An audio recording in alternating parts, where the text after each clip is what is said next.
I don't understand how that was supposed to be an uplifting message for our military. I definitely want to hear military advice from the ladies of The View. I cannot think of a better chiefs of staff meeting than the ladies of The View. So yesterday, the Secretary of Defense and the President of the United States spoke before hundreds of top military leaders. Now, this had been touted for a few days in advance, the idea that basically all the top brass in the U.S. military was going to gather in one place in Virginia at the Marine Corps base in Quantico.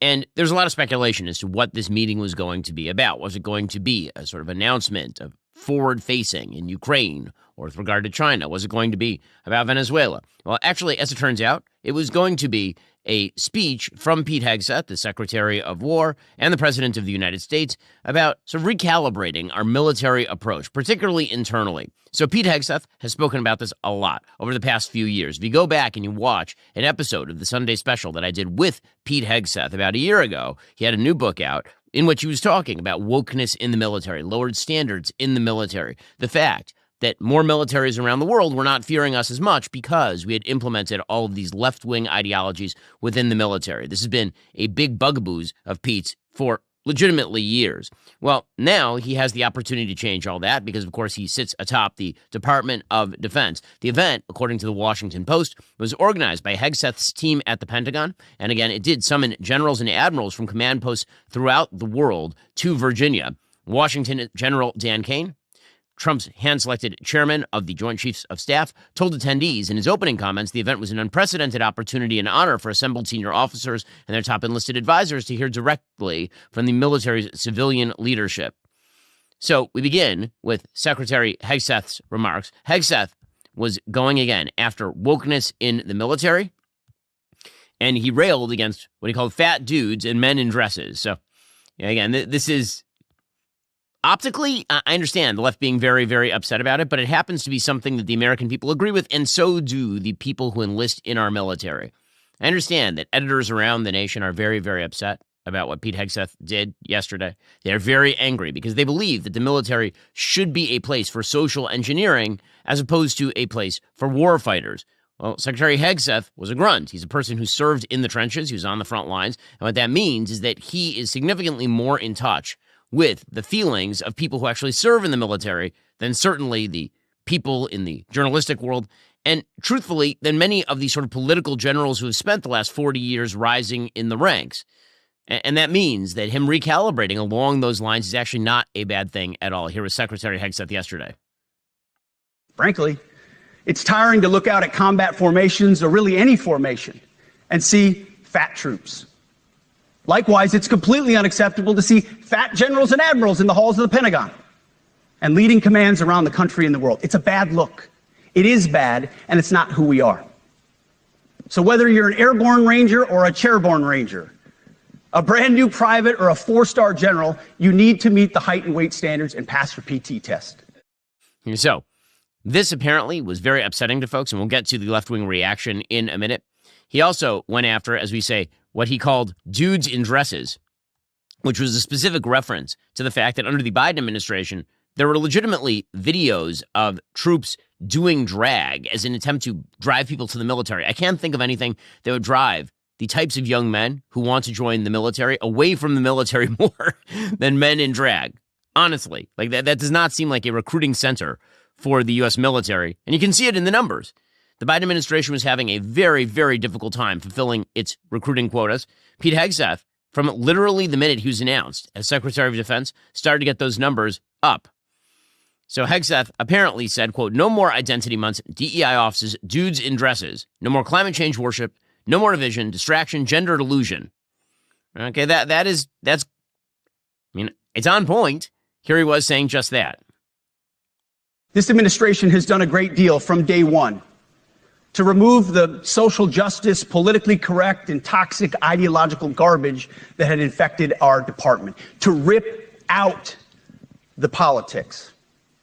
No more identity months, DEI offices, dudes in dresses. No more climate change worship. No more division, distraction, or gender delusions. No more debris. As I've said before, and will say again, we are done with that.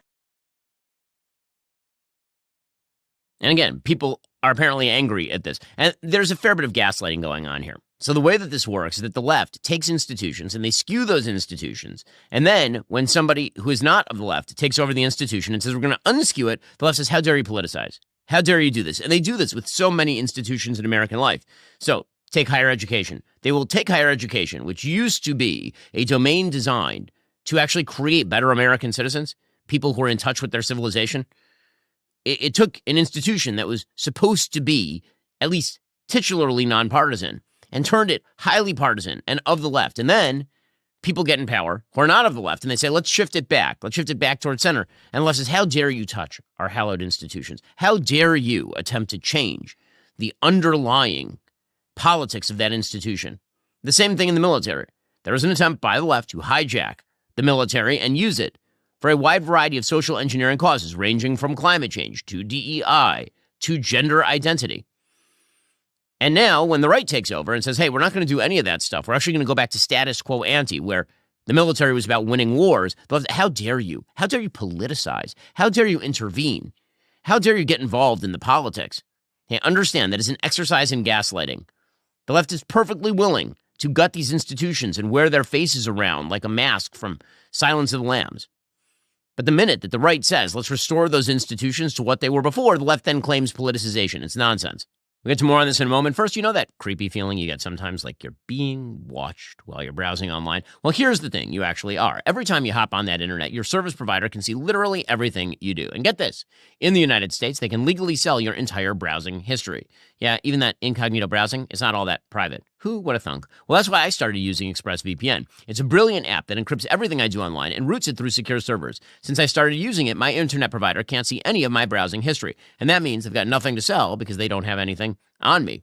Again, I use ExpressVPN all the time. When I'm at the airport, when I'm traveling, hotel Wi-Fi, the whole thing. Here's what I really love about ExpressVPN. It hides my IP address, so those annoying data brokers can't build a profile about me to sell to advertisers. Plus, it's really incredibly user-friendly. You don't have to be a tech wizard to use it. They've made it so simple, even your kids could figure it out. All you have to do is tap one button to get protected. They've got apps for all your devices. It's rated #1 by CNET, The Verge, and other major tech reviewers. Find out how you can get 4 months free by scanning the QR code on screen, clicking that link in the description box below, or by heading on over to expressvpn.com/Ben Shapiro Show.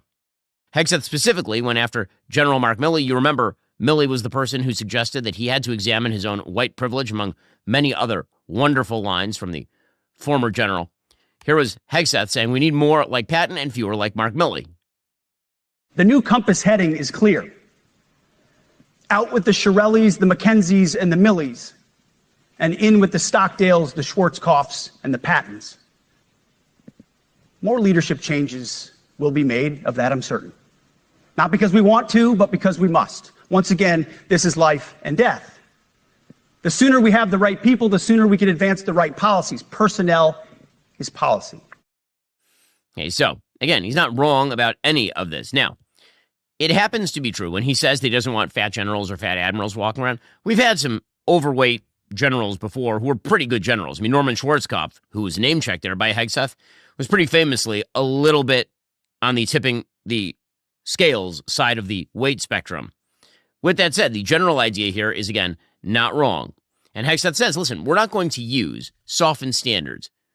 Okay, there's been an attempt to inject diversity into the military by lowering standards. It's one thing if diversity is a byproduct of quality. It's another thing if we lower quality standards in order to ensure diversity. He says, we are going to ensure the highest male standards in the military. If you meet it, great. If you don't, tough.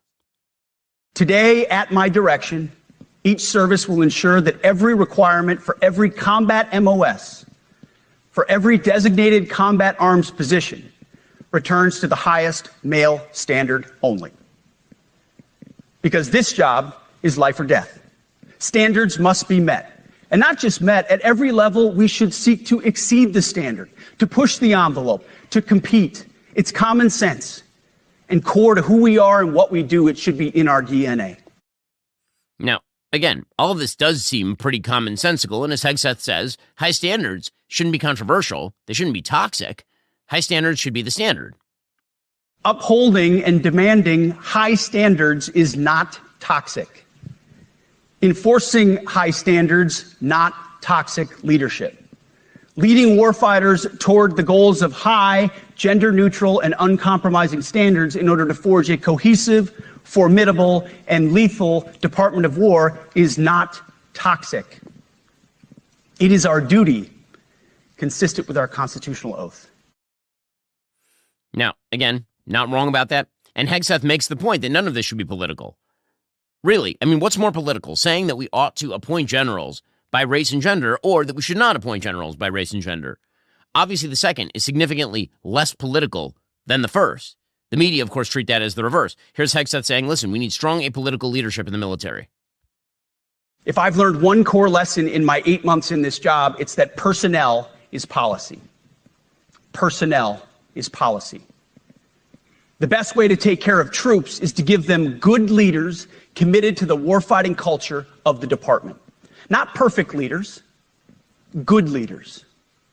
Competent, qualified, professional, agile, aggressive, innovative, risk-taking, apolitical, faithful to their oath and to the Constitution. Now, again, the reality is that the recruitment numbers have been up under Hegseth. They were rising under the latter days of Joe Biden, and then they really skyrocketed under Hegseth, specifically because of all of this stuff. Now, for some reason, again, members of the sort of journalistic contingent, and I use that term loosely because we're talking about the ladies of The View, are very upset about this. And I definitely want to hear military advice from the ladies of The View. I cannot think of a better chiefs of staff meeting than the ladies of The View. Here they were, confused as to why Pete Hegseth would want physical fitness in the military. After all, why don't we want the morbidly obese across our military? It also didn't make a lot of sense to me that he was saying that he was going to toughen physical standards and review the anti-hazing policy by sort of implementing a hazing policy. And then also he said he was going to return to the highest male standard for combat positions because the troops were fat. Yeah. I don't understand how that was supposed to be an uplifting message for our military. Maybe he's referring to Colonel Sanders. It was really a bizarre thing. I'm confused as to why that's bizarre. Why is any of that bizarre? I mean, is the idea supposed to be, again, that we don't try to meet standards?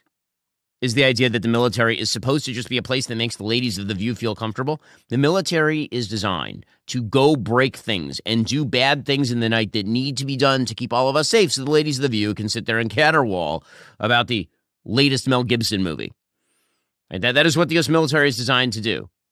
And that requires civilian leadership that is deserving. A civilian leadership that actually understands why the military is there. Molly Jong-Fast, again, it is hilarious to me that the left keeps trotting out some of the worst people that they can possibly trot out optically to criticize policies like this. Molly Jong-Fast, she of the multicolored hair, also slammed Hegseth and President Trump.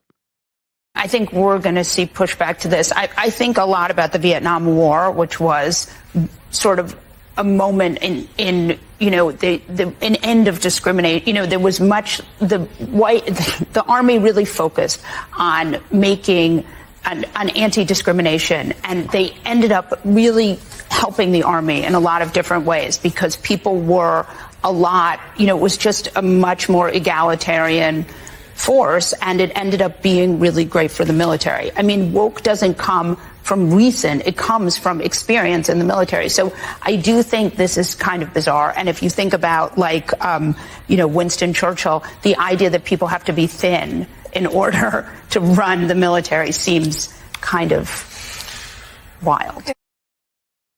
Winston Churchill was the civilian leader of the British military during World War II. Bernard Montgomery was not famous for being a giant tubbo. It's just, these people should make our military policy. I'm going to listen to Molly Jong-Fast about military policy when her best example is restructuring of the military during the Vietnam War, which was a disaster for the United States, by the way. Like, great job there, Molly. Really strong stuff. Well, that's all for now, folks. Don't forget to like, subscribe, and comment your thoughts down below. Be sure to check out all of the other great content on my channel. I'll see you here next time.